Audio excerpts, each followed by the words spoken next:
Yung bracket set. Sa akin, sige na, utos ako na sige. Oo. Ayun, nasa... Okay. Ano ba? Ikaw mo na lang kayo mag-paper mo. Pang-break ako. Bakit ba sa'yo? Ang pang-break, ikaw mong boss.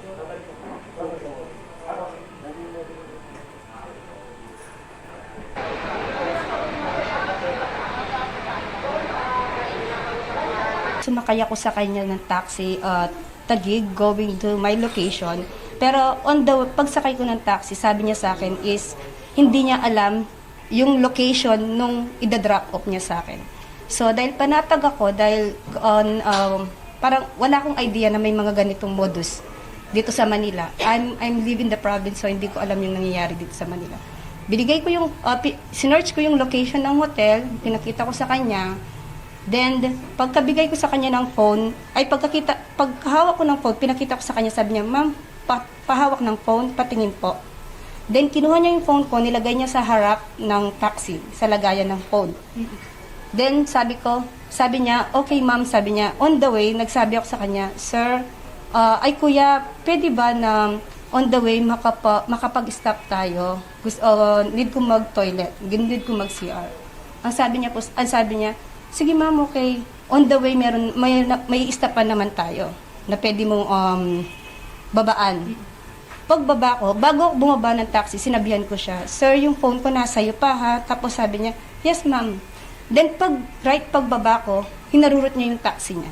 Base po sa ating biktima din po, yung bangko niya po ay nag-message din sa kanya na may nailipat na pera doon sa kanyang mobile banking.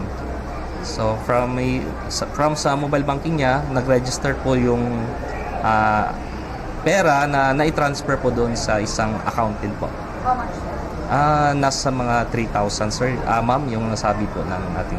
Yung cellphone na nakaw, magkano po yung estimate natin? Estimate po natin dahil iPhone po yun ay nasa mga 50,000 po, sabi po ng ating biktima.